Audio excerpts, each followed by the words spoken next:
Glória a Deus. Eu quero ministrar uma palavra nessa noite. E essa palavra, eu vou dar um título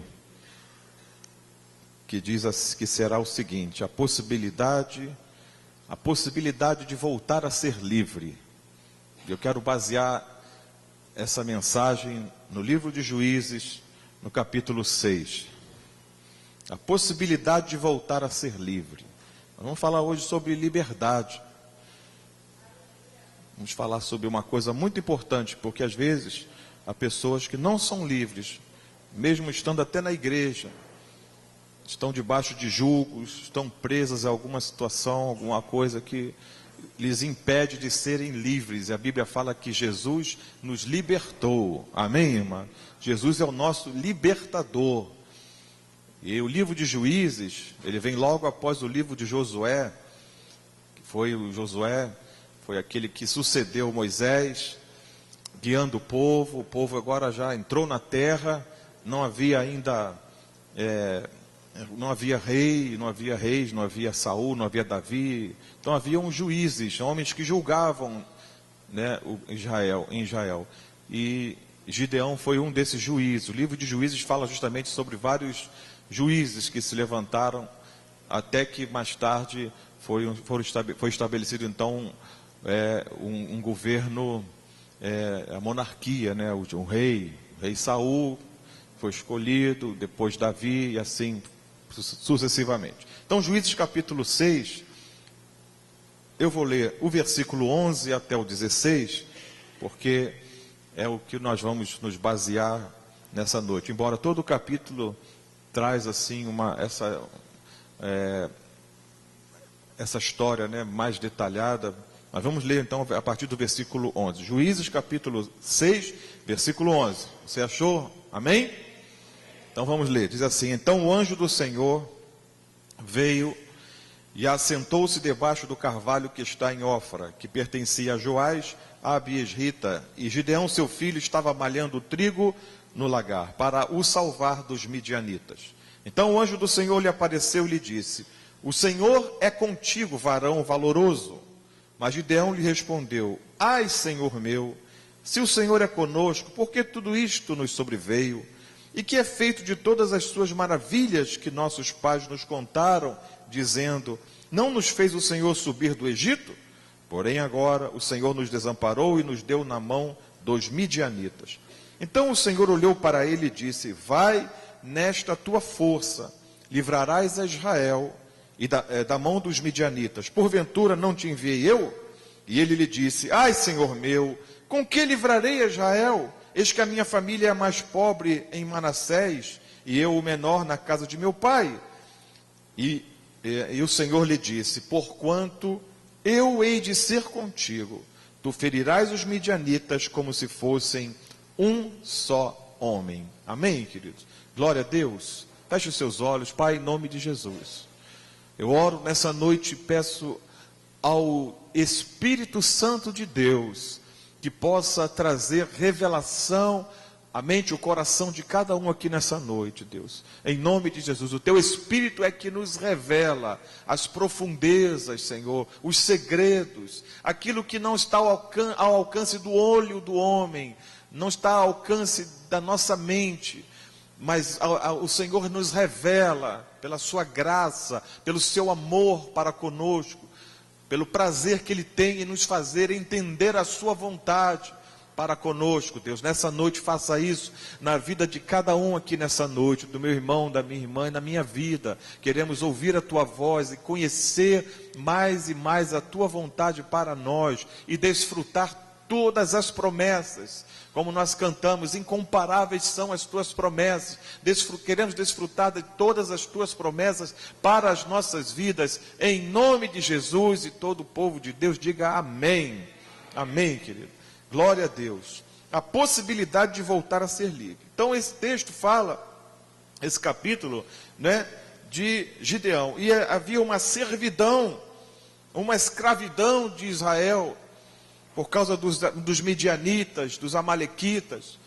Israel, ele semeava, e quando estava próximo à colheita, vinham aqueles povos, se juntavam e vinham, assim diz o texto, que Nós não lemos, mas se você ler os primeiros versículos do capítulo 6, eles se juntavam em tamanha quantidade de pessoas, em tal número, que eram como gafanhotos. Eles vinham assim consumindo tudo, vinham toda a produção, todo o trabalho que era feito, né? Como a gente já falou aqui várias vezes, que a ocupação, né, naquela época, a atividade profissional, né, o trabalho do povo daquela época, basicamente era a agricultura e a pecuária, era plantações e animais, né, cuidar, rebanhos. Então, era a sobrevivência deles, aquele povo. Diz o texto, então, que Israel, mas na verdade o primeiro versículo do capítulo 6 diz que Israel, os filhos de Israel fizeram o que parecia mal aos olhos do Senhor, e o Senhor os deu na mão dos midianitas por 7 anos. Então, essa servidão foi por causa daquilo que o povo estava fazendo. Especificamente, se você ler o texto aqui, o capítulo, você vai entender que o pecado de Israel era a idolatria. O próprio pai de Gideão era idólatra, tinha um ídolo, que foi a primeira missão, vamos dizer assim, de Gideão, quando Deus o chama, foi justamente derrubar o poste ídolo lá, o ídolo do pai, da sua casa, do próprio pai, né? Não é uma coisa assim, você vê um povo que foi tirado do Egito, não é? O povo que foi tirado do Egito, conheceu os milagres de Deus, as maravilhas de Deus, Deus guiando o seu povo pelo deserto, levando a terra prometida, chega na terra prometida, e Deus havia dito a eles, no capítulo 6, você vai ver também, que Deus envia um profeta para dizer ao povo a razão pela qual eles estavam passando tudo aquilo, justamente porque eles estavam se envolvendo com ídolos, que Deus havia dito para eles não se envolverem com isso, não vos inclinareis a eles, não servireis a esses deuses que não são, né? Então, isso aqui é interessante a gente saber, porque muitas vezes a consequência de nós estarmos passando certas situações na nossa vida é por causa das nossas decisões, das nossas escolhas, daquilo que nós mesmos semeamos. Mas nem tudo é assim, nem sempre é assim. Amém ou não amém? Você está entendendo? Nem sempre as coisas adversas, nem sempre a adversidade que vem sobre a nossa vida é por coisas erradas que nós fizemos. Nem sempre é assim. Porque senão Jesus então não tinha sofrido, não tinha passado aflições, dificuldades, não tinha acontecido isso, né? E outros mais. Mas tudo tem um propósito. E esse propósito de Deus enviar, né, e permitir que eles fossem entregues nas mãos dos midianitas, dos amalequitas, foi exatamente para que eles pudessem o quê? Se voltar para Deus, deixar os ídolos e se voltar para Deus. Mas eles não fizeram isso. Você vai ver no texto que a ação de Deus somente começa quando o povo, preste atenção aqui em mim, eu estou falando coisa importante, hein? Preste atenção, não se preocupa não, porque nessas horas o inimigo procura desvirtuar, impedir que você ouça, e eu tenho nessa noite para a tua vida e para a minha vida uma palavra de vitória, é uma palavra de vitória. Muitas vezes o inimigo tenta fazer isso, desvirtuar para dizer, olha, você não pode ouvir isso, você não pode, está tendo um ruído aí, não tem problema não, se você prestar atenção na mensagem, você vai esquecer esse ruído em nome de Jesus. Faz de conta que é uma panela de pressão que está ligada lá na sua casa, e ninguém deixa de ver televisão porque está a panela de pressão ligada, deixa. Vai deixar porque sabe que a panela de pressão, depois que terminar o cozido, vai ficar bom lá, vai ter uma coisa boa. Então, a panela está fervendo, aí está a pressão e tal, é porque vai sair coisa boa nessa noite para a tua vida. Amém, amado? Glória a Deus, você pode aplaudir o Senhor por isso? Amém? Tem uma panela no fogo, e a gente sabe que a comida feita na panela de pressão é boa, né? A carne fica gostosa, o feijão e tudo mais. Vamos lá. Então, amados, olha só. Consequências. Eles estavam colhendo aqui uma consequência. Deus só entra em cena quando eles clamaram ao Senhor. versículo 6, Israel empobreceu muito pela presença dos midianitas. Então os filhos de Israel fizeram o quê? Clamaram ao Senhor. É um tempo de clamar ao Senhor. É um tempo de clamar ao Senhor.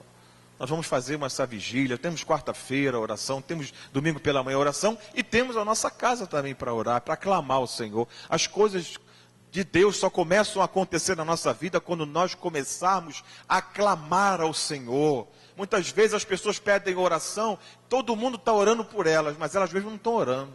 Elas mesmas não oram. Ora por mim, pede oração na igreja, a igreja está orando, o irmão está orando, a irmã está orando, o primo está orando, o tio, está todo mundo orando. Não é? O irmão, a irmã, o primo, o pai, a mãe, e a própria pessoa mesmo não está orando. As coisas só vão começar a acontecer na sua vida, as coisas de Deus, a ação de Deus, quando você voltar para o Senhor, quando você se voltar para o Senhor. Amém, amado? Amém? Então, ó, sucedeu, verso 6, capítulo 6, verso 7, perdão. E sucedeu que, clamando os filhos de Israel ao Senhor por causa dos midianitas, o que Deus faz? Verso 8, enviou o Senhor um profeta. Quando você clama, Deus manda um profeta. Quando você clama, Deus manda uma palavra profética, uma palavra revelada. Se você tem orado a Deus, pedido para Deus falar contigo, nessa noite Ele está falando com você. Ele está levantando um profeta para falar com você. Quando a pessoa vem para a igreja com essa expectativa, Senhor, fala comigo nessa noite, meu Deus. Usa, Deus, quem for pregar. Usa, Deus, fala comigo nessa noite na tua casa. Eu vou para a tua casa. Deus fala na igreja, Deus fala em casa, Deus fala para quem quer ouvir, em todo lugar. Amém? Deus fala. Então Deus enviou um profeta aos filhos de Israel e disse a eles, olha, assim diz o Senhor, eu vos fiz subir do Egito, eu tirei da casa da servidão, eu livrei da mão dos egípcios, eu vos livrei da mão de todos que vos oprimiam, eu expeli de diante de vós e vos dei essa terra, e vos disse, eu sou o Senhor, vosso Deus, não temais os deuses dos amorreus, em cuja terra habitais, mas não destes ouvidos à minha voz. Eles temeram os deuses, eles não obedeceram a Deus, temeram aqueles deuses e se curvaram, eles tomaram para si os deuses, aqueles deuses que Deus disse para eles, não se envolvam com eles. Por que isso, amado? Porque Deus, o nosso Deus, ele nunca permitiu que homem algum fizesse uma imagem dele. Mas todos os demais tinham imagens, tinham alguma coisa que o povo via. Havia algo, alguma fisionomia, alguma coisa, era até mesmo um bezerro que foi feito, que era era adorado no Egito. Por isso que o povo lá, quando pecou, fizeram um bezerro de ouro. Então, você vai ver que Deus não permite. Deus disse, não terás outros deuses diante de mim, nem não farás para ti imagem de escultura. Mas isso é muito difícil para os homens, para as pessoas entenderem, né? As pessoas querem ver algo, querem ter algo palpável para... E não, mas Deus, a Bíblia diz que Deus é Espírito, e importa que aqueles que o adorem em espírito e em verdade. Deus, nós entendemos pela fé que Deus existe. Nós entendemos pela fé, entendemos que Ele criou o mundo, criou todas as coisas, pelo seu poder, pela sua palavra. É isso que Deus quer de nós. Nós não precisamos e nem queremos uma imagem. Mas Israel, quando chega lá, vê que aqueles povos tinham imagem, e toda a cultura, e os demais povos tinham ídolos, tinham, né, com várias formas, feitos de vários elementos. Mas o nosso Deus é Espírito, não pode ser visto por homem algum. Então eles se apegaram, logo fizeram para si imagens. E aí Deus, então, quando a Bíblia fala aqui no verso 1, que os filhos de Israel fizeram o que parecia mal aos olhos do Senhor, eles estavam se voltando para outros deuses. E aí veio as consequências então. Então o que acontece? Deus agora ouve o clamor do seu povo. Eles clamaram e Deus ouviu. Manda o profeta, diz por que estava acontecendo, depois levanta Gideão. Aparece a Gideão. Gideão, nessa noite, Gideão é a figura de uma pessoa, embora ele fosse um homem, né? Mas eu sei que aqui tem homens, mulheres, jovens, adolescentes. Gideão, nessa noite, é um símbolo de cada um de nós. Gideão representa eu e você. Nós somos como Gideão. Temos coisas, assim, temos características semelhantes a Gideão. Nós fazemos coisas semelhantes a Gideão. E Deus pode nos usar como Ele usou Gideão. Então, o que aconteceu com Gideão? Não é? Olha só, verso 11. Então o anjo do Senhor veio, assentou-se debaixo do carvalho que está em Ofra, que pertencia a Joás, o Abiesrita, e Gideão, seu filho, estava malhando trigo no lagar para o salvar dos midianitas. Então o anjo do Senhor lhe apareceu e lhe disse: o Senhor é contigo, varão valoroso.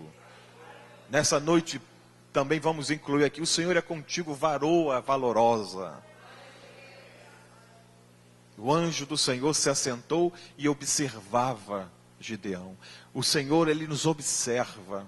Ele observa a mim, Ele observa você. Ele conhece até os nossos pensamentos.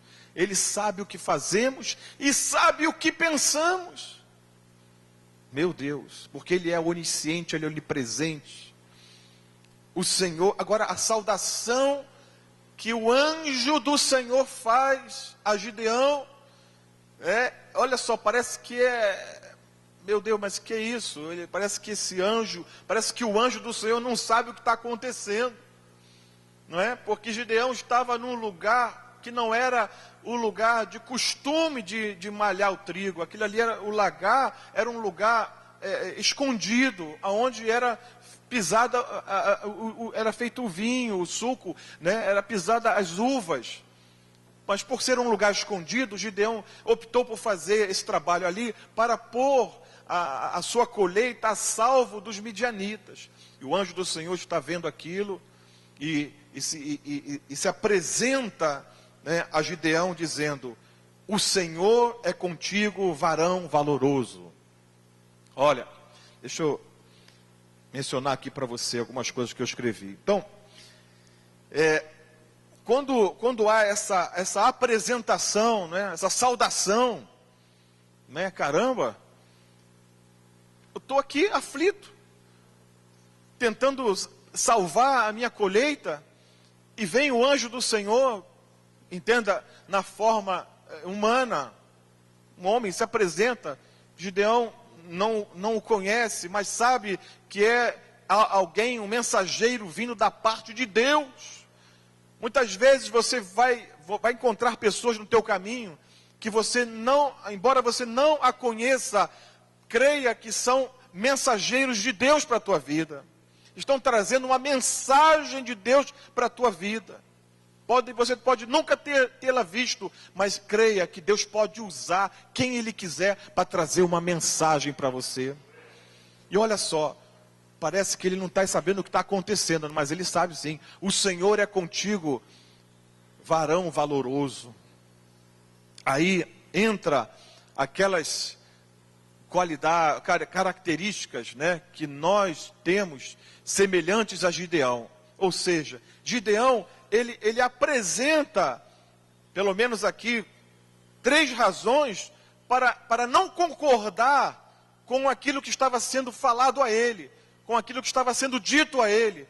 Ora, o Senhor é comigo, varão valoroso. Eu sou varão valoroso, e o Senhor é comigo. Eu estou passando por isso e vem essa saudação para mim. O Senhor é contigo, varão valoroso. Então Gideão apresenta 3 razões. A primeira razão, então, que ele apresenta para não concordar com aquele mensageiro que ele sabia que estava vindo da parte de Deus. Ele diz assim: se o Senhor, primeiro ele fala: ai, Senhor meu. Essa é a questão nossa. Esses ai, Senhor meu, ele simplesmente significa as nossas razões. Quando a gente ouve a palavra de Deus para nós, a gente discorda. Então a gente essa atitude de Gideão dizer: ai, Senhor meu, ele está dizendo assim: eu tenho razões para não concordar com o que está me sendo dito. Eu creio que nessa noite você também está pensando aí, no seu lugar, aí onde você está assentado, você está pensando em algumas razões para não concordar com o que eu estou falando aqui. Eu estou falando da Bíblia, da palavra de Deus. Nós temos razões para não concordar, né? Humanas. Como, pastor? O senhor pode dizer que o Senhor é comigo se eu estou passando, o senhor nem sabe o que eu estou passando, o senhor não sabe a minha história. O Senhor é contigo, varão, varoa valoroso. Mas como? Humanamente você tem razões para discordar, né? Se eu falar assim de você, é para você. Como Gideão teve razões, por isso ele disse: ai Senhor meu, não sabe o que está acontecendo comigo. Se o Senhor é comigo, né? Se o Senhor é conosco, por que tudo isso nos sobreveio? Por que isso está acontecendo comigo? Por que logo eu estou passando por essa situação? Veja só, veja se você consegue se ver no lugar de Gideão. Ele estava debaixo de uma servidão, uma escravidão. Não é o nosso caso, mas eu creio que nós temos semeado, e o inimigo ele é obstinado em querer destruir a nossa colheita. É verdade ou não é, amado? É.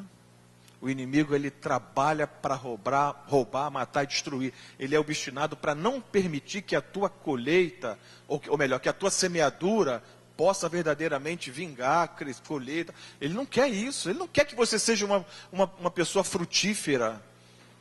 Ele não quer que nós semeemos e colher as coisas que Deus tem nos dado, tem feito. Ele não quer, ele não tem prazer nisso, ele trabalha contra. É verdade isso, mano? É verdade. É verdade. O Senhor é contigo, varão valoroso. Ah, Senhor meu, eu tenho razões para discordar. Se o Senhor é conosco, por que isso nos sobreveio? Por que isso está acontecendo comigo? Pensa aí agora, por que você está passando situações na tua vida, né? E eu estou dizendo nessa noite para você, e receba isso: o Senhor é contigo, seja o que você estiver passando, o Senhor é contigo. Você pode, eu não sei o que você está passando, Deus sabe, mas eu quero dizer para você nessa noite, a única coisa que eu posso afirmar nessa noite para você, embora não sabendo o que você está passando, o Senhor é contigo. O Senhor é contigo. Mas por quê? Mas pastor, mas como o Senhor é comigo? Então a primeira razão que Gideão tem para não concordar com Deus: se o Senhor é comigo, por que isso está acontecendo? Por que tudo isso nos sobreveio? E ele continua dizendo: e o que é feito de todas as suas maravilhas que nossos pais nos contaram, dizendo: não nos fez o Senhor subir do Egito? A segunda razão que Gideão apresenta para não concordar com Deus, então e o que é feito de todas as suas maravilhas que nossos pais contaram? A primeira razão é: por que isso está acontecendo? Por que isso tudo nos sobreveio? A primeira razão. A segunda: o que é feito das maravilhas, de todas as maravilhas que nossos pais nos contaram, que os pais contaram para os filhos, né, os antepassados que viveram o tempo, que saíram do Egito, foram passar. Olha, nós chegamos aqui porque um dia nós éramos escravos no Egito, e Deus levantou Moisés, e nós viajamos pelo deserto, e nós chegamos a essa terra e tal e tal. Então eles sabiam a história, os milagres que aconteceram até chegar lá na terra prometida, em Canaã. Então Gideão apresenta então a segunda razão para não concordar. O que é feito com aquelas maravilhas? Se Deus fez no passado, e agora? Por que não está acontecendo? Às vezes você pensa nisso. Só foi bom no passado, as coisas boas só acontecem com os outros. A gente pega a Bíblia, lê as histórias bíblicas, vê testemunhos, não é, de pessoas, enfim. E por que tudo isso só aconteceu na Bíblia, só aconteceu no passado e com outros, e comigo não está acontecendo? E agora o pastor está dizendo que o Senhor é comigo. O Senhor é contigo. Diga à pessoa que está ao teu lado: o Senhor é contigo. O Senhor é contigo. Mas o que é feito das maravilhas? Não acontece mais nada.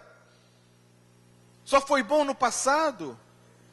Quando o tempo presente é ruim, temos saudade do passado bom, né? Quando as coisas no presente tão ruins, a gente tem saudade do passado bom. Puxa, aquele tempo, puxa, naquele tempo, puxa, aquele... Entendeu?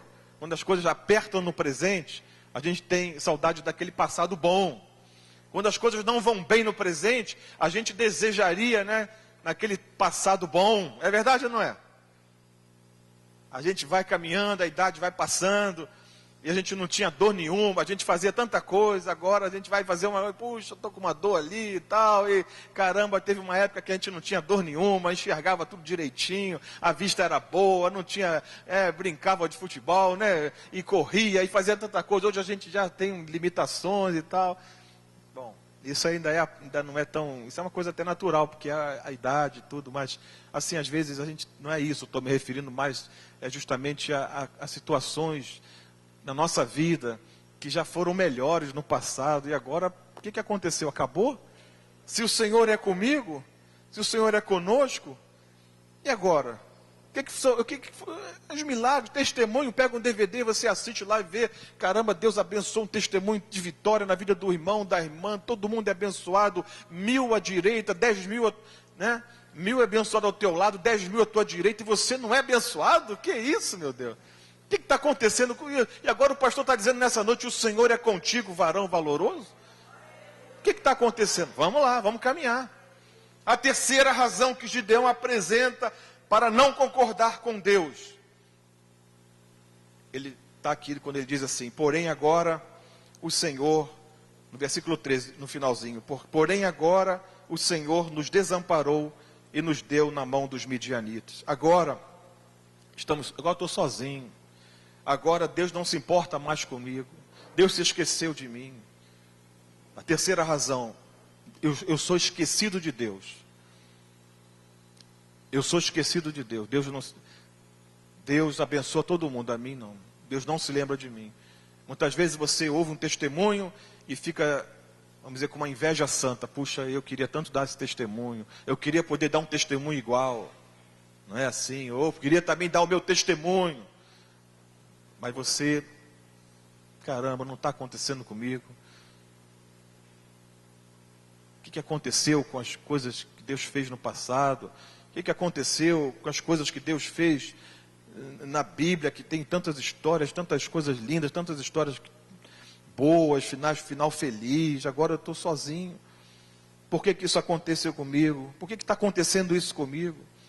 Por que as coisas boas só acontecem com os outros ou no passado? E por que agora eu cheguei à conclusão, Gideão chegou à conclusão, o Senhor nos desamparou e nos entregou na mão dos midianitas.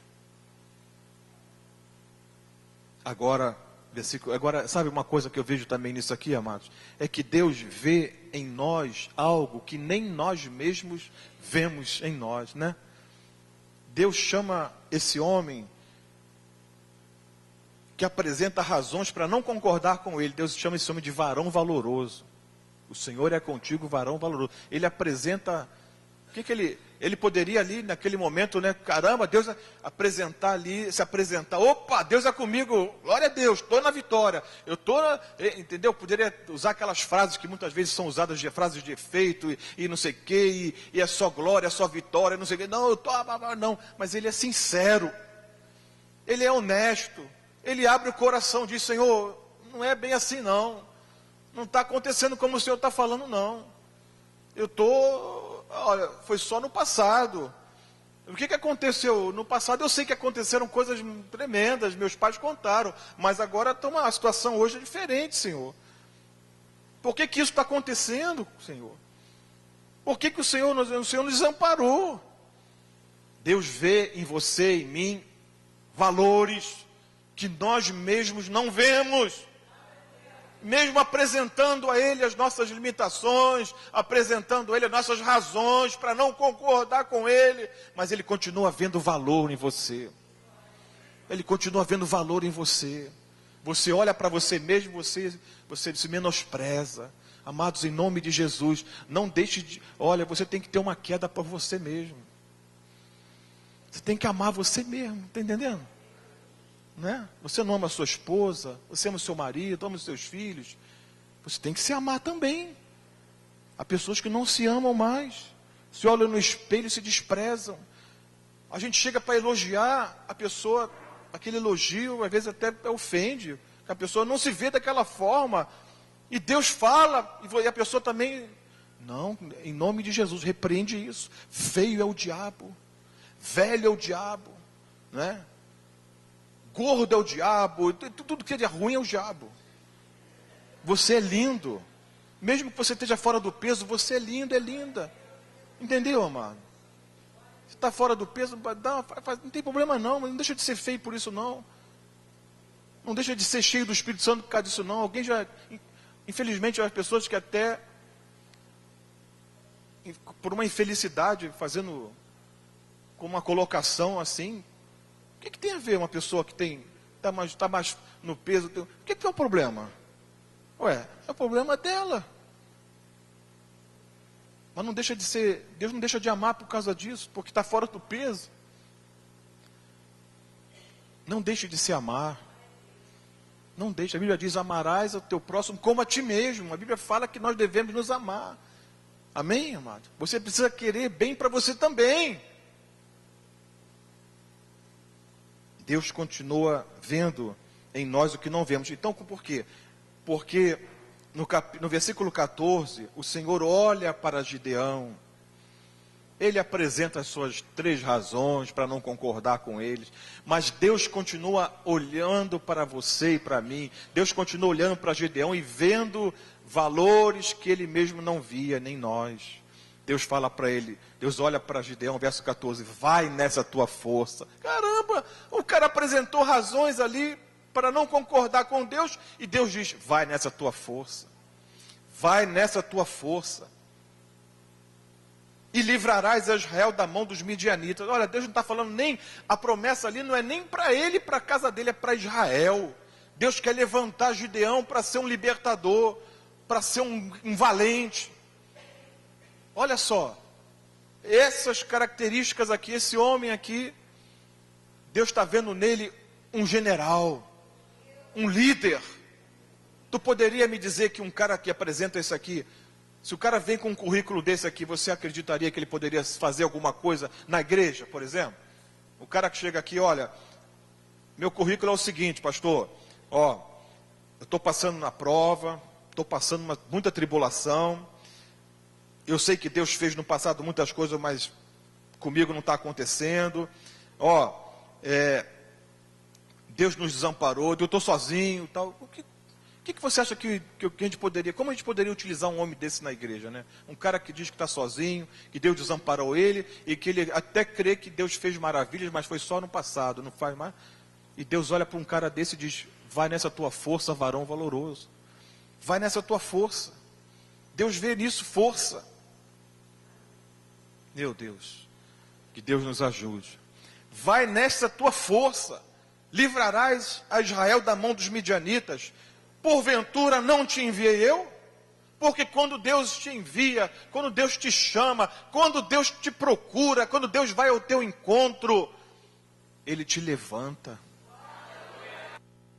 Ele te usa, e Ele faz de você, mesmo que você não creia que Ele possa fazer, Ele acredita em você. Mesmo que você não acredita em Deus, Ele acredita em você. Mesmo que você não acredite naquilo que Ele possa fazer através de você, Ele acredita que você pode fazer. Entendeu, amado? Há coisas que você não acredita que Deus é capaz de fazer em você ou através de você. Você não acredita, mas Ele acredita que pode fazer em você. Entendeu, amado? Dá para entender isso? Eu não acredito, mas Ele acredita. Não faz diferença. Porque o poder é dele. Porque é Ele que diz, porventura não te enviei eu. Quem está te enviando sou eu. O Senhor dos céus e da terra. O Criador dos céus e da terra. Não é homem, não é os deuses que serviram Israel. É o Senhor Todo-Poderoso. Eu não te enviei eu?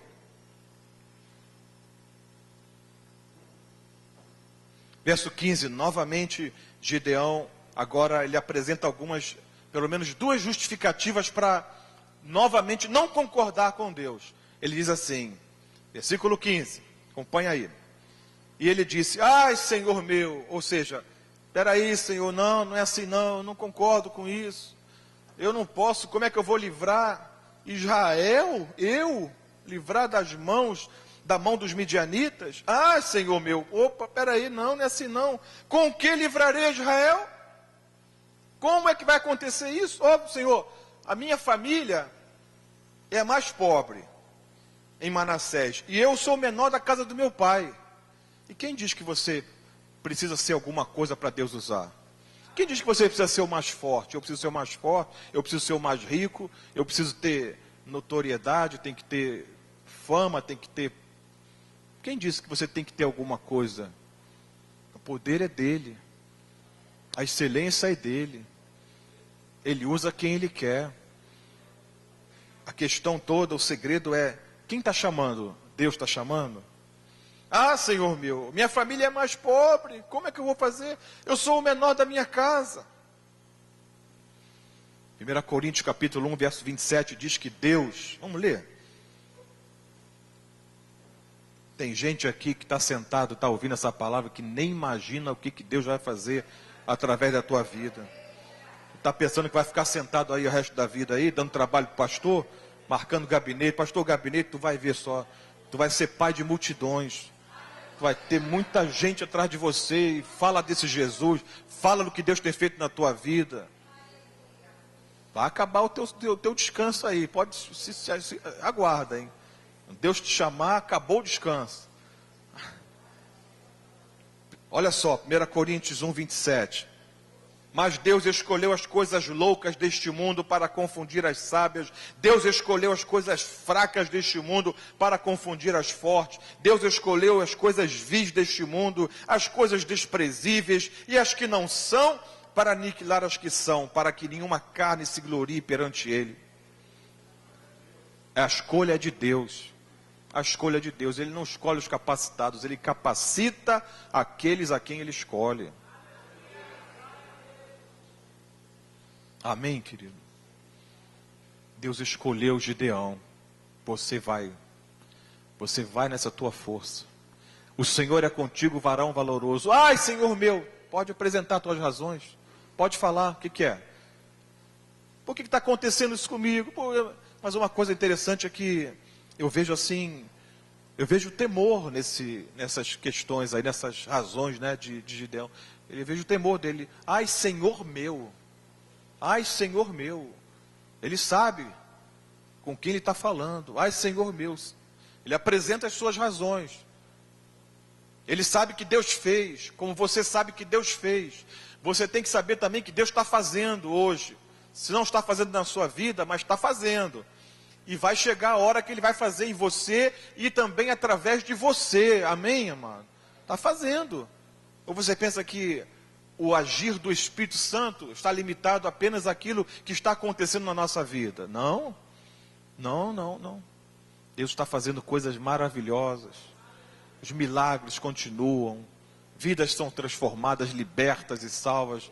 Eu sei que na verdade, o que é mais divulgado, muitas vezes, são os escândalos, são as heresias, são as coisas... Não, mas tem muita coisa boa acontecendo por esse mundo, amado. Deus está agindo, o Espírito Santo não para. A Bíblia diz que ele se movia lá na criação, o Espírito de Deus se movia sobre a face das águas, e hoje continua se movendo. Voltando lá para Juízes, capítulo 6, no versículo 34, diz assim: aconteceu algo maravilhoso. Então o Espírito do Senhor revestiu a Gideão. Isso precisa acontecer em algum momento na nossa vida, na tua vida. O Espírito do Senhor precisa te revestir. Porque o chamado de Deus para nós, ele só vai verdadeiramente ser um sucesso. Só vai realmente corresponder à expectativa de Deus, do coração de Deus, quando o Espírito do Senhor nos revestir, se apossar de nós. Hein? Sermos cheios do Espírito Santo, dar lugar ao Espírito Santo. Aonde está o Espírito Santo hoje, amados? Onde Ele está? Nos nossos cultos, nas pregações, nas canções, naquilo que fazemos. O Espírito Santo, Ele é ativo. Ele quer usar, Ele quer agir. Ele está conosco, Ele promessa do Senhor, do Pai. Jesus disse, não vos deixarei órfãos, enviarei o Consolador, o Espírito Santo, que estará em vós. Ele me glorificará, porque há de receber do que é meu e vou lá de anunciar. Ele está aqui nessa noite. Ele está em você, e muitas vezes Ele está em você, mas Ele está oprimido ali, preso, né? Está impedido de ter a liberdade de agir. Porque as circunstâncias, elas nos oprimem, nos impedem. Às vezes as pessoas estão mais envolvidas com as circunstâncias adversas do que com a liberdade que nós temos em Cristo. Eu quero terminar justamente citando alguns versículos sobre isso. Eu falei que no início que a nossa mensagem hoje é a possibilidade de ser livre. Eu vejo pessoas aqui que eram escravos, eram prisioneiros, eram viciadas, estavam presos ao pecado, às drogas, enfim, de alguma forma estavam presos, estavam oprimidos, estavam escravizados e foram livres. Mas ainda há uma liberdade plena, somos livres, nós somos uma igreja contextualizada, nós temos liberdade de dar glória a Deus nesse lugar. Quem gosta de pular, pode pular, quem não gosta, não pula. A liberdade é isso, não é, irmão? A liberdade é todo mundo tem que fazer a mesma coisa, a liberdade é isso. Um gosta de bater palma, o outro não gosta, mas está livre do mesmo jeito, é livre. A liberdade é você ver o seu irmão pulando, batendo palma, e você não censurá-lo, ele é livre. E você é livre também para não fazer, você faz. Isso é tudo, é o ambiente que Deus está. Amém, amados? Glória a Deus. Gálatas capítulo 5, versículo 1 diz, estai, pois, firmes. Ou seja, não abra mão dessa posição que Jesus conquistou para você. Estai, pois, firmes. Em quê? Na liberdade com que Cristo nos libertou. E não torneis a meter-vos debaixo do jugo da servidão. O que Jesus fez por nós é isso, Ele nos libertou. Ele nos fez livres. Muitas vezes as pessoas eram escravos lá fora, vêm para a igreja, se convertem e ficam agora debaixo de outro jugo. Agora não pode isso, não pode aquilo. Pastor, o que não pode no projeto Vida Nova? Você sabe. O que não pode é o pecado. O pecado não pode. Agora você pode e deve ser livre. Livre para adorar, livre para louvar, livre para servir, livre para evangelizar, para pregar o Evangelho, para que as pessoas vejam na tua vida Jesus, vejam você que é uma pessoa livre, liberta do Senhor, não tem vergonha de falar coisa alguma, não está preso a um jugo, a uma religiosidade. Olha, cuidado, não pode só, isso é pecado, isso não pode. Então eu sou livre. Estai, pois, firmes na liberdade com que Cristo nos libertou, e não torneis a meter-vos debaixo do jugo da servidão. Gálatas 5,13 diz, porque vós, irmãos, fostes chamados à liberdade. O Senhor estava chamando Gideão, eu quero que você seja livre, mas quero mais ainda, eu quero que você ponha em liberdade todo o teu povo. Você vai libertar Israel. Meu Deus, que proposta de Deus, né? Deus faz cada proposta para a gente, mas agora você vê, se já não bastasse, já seria o bastante assim, que, Senhor, obrigado, Senhor, eu vou ser livre agora em diante. Não, não é só você não, eu quero te usar para você pôr em liberdade a tua nação, o teu povo. Quero usar você, Gideão, quero usar você, meu irmão. Deus quer usar cada um de nós, Deus quer usar você para pôr em liberdade muitos que estão ao nosso redor. Mas primeiramente você tem que ser livre. O que está te prendendo? As circunstâncias, a adversidade, o que está te oprimindo? O Senhor é contigo, varão valoroso. 2 Coríntios capítulo 3, 17. Pode vir o ministério de música aqui. 2 Coríntios 3, 17. Esse versículo, tenho pensado sobre ele. Uma palavra muito propícia também, está dentro do contexto de hoje. O Senhor é Espírito. E onde está o Espírito do Senhor, aí há liberdade. Porque muitas vezes não há liberdade nos cultos. porque muitas vezes não há liberdade nas programações, porque muitas vezes não há liberdade no ministério, porque muitas vezes não há liberdade na sua casa, porque você se sente escravo, porque está faltando o Espírito de Deus, porque onde estiver o Espírito de Deus, ali há liberdade. A liberdade. É para isso que Jesus morreu por nós, para nos libertar. Ele nos libertou. Ele nos transportou do império das trevas para o reino do Filho do seu amor. Amém, querido? Você pode fechar sua Bíblia agora. O que está te aprisionando? Quais são os conceitos que têm se formado na tua mente? Quais são os preconceitos? O que está te aprisionando? Será que o projeto Vida Nova é uma prisão para você? Será que o ministério é uma prisão? Será que o casamento para você é uma escravidão? Será que a tua família, os jovens às vezes falam assim, né? Às vezes não falam, mas às vezes gostariam de poder dizer isso, né? Eu não vejo a hora de sair, de casar e sair dessa casa. Você não sabe o que está falando. Isso vai acontecer naturalmente, mas com muito amor. Mas não pense que os seus pais, o que é isso, meu Deus? Que te criaram, que te colocaram no mundo, que cuidaram, agora chega um momento, acham que estão sufocados, acham que querem o melhor para você, porque ninguém vai querer o melhor para vocês, ninguém mais do que os seus próprios pais vão querer isso para você. Tenha dúvida disso. Vamos ficar de pé, queridos. Amém? Liberdade, liberdade, você é livre para servir, livre para ser usado por Deus. Não existe jugo.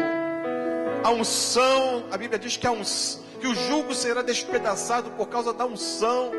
Quando há jugo é porque não há liberdade. E por que não há liberdade? Porque não há o Espírito de Deus. Porque aonde, nós lemos aqui, onde o Senhor é Espírito, e onde está o Espírito do Senhor, aí há liberdade. A liberdade. Sou livre. O Espírito Santo do Senhor me libertou. Sou livre.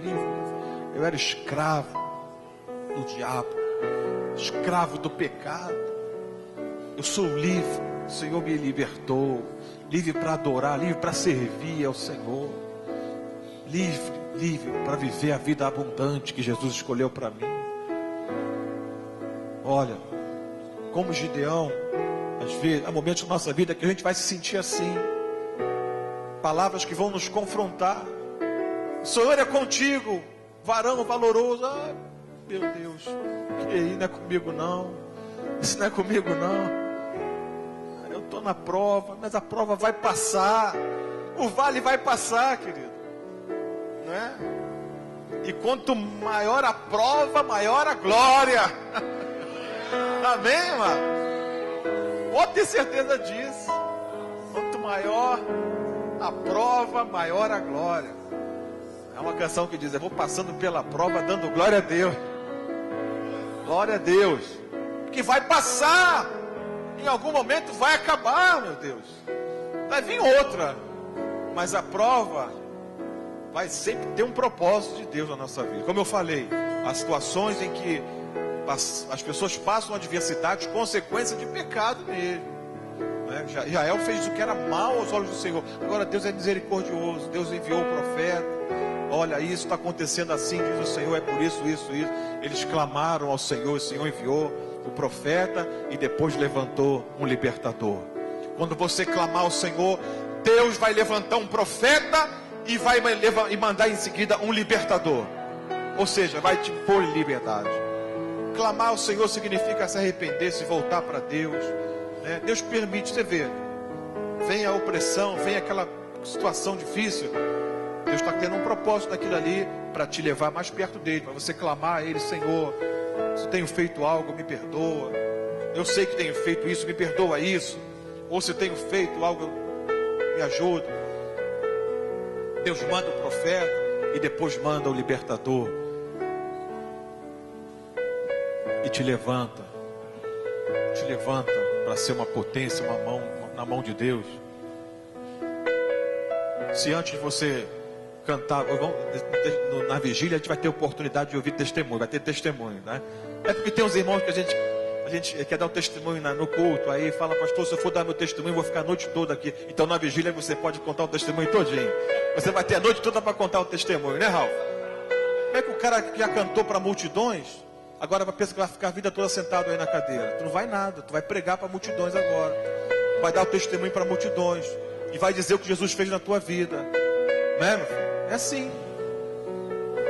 Então na vigília vai ter tempo para falar, vai ter a noite toda. Vai ter intervalo para um lanchinho, um cafezinho e tal, mas aí continua no testemunho. Tá fechado o testemunho? Pode começar a falar alguma coisa. Então, a gente descobriu ontem umas coisas dele aí, no passado aí. Ele é famoso, o cara é famoso e tudo, pô. Amém, amados? Amém? Em nome de Jesus. Deus quer te usar. Deus quer me usar. Parece que as pessoas se escondem, como o Gideão tá trabalhando ali a sua colheita escondida. O diabo está vindo mesmo destruindo e tal, mas vai chegar uma hora que Deus vai se levantar e os inimigos vão ter que fugir. Gideão, levantado por Deus, primeira coisa, acaba com a idolatria na sua própria casa. Derruba lá o ídolo lá do seu pai.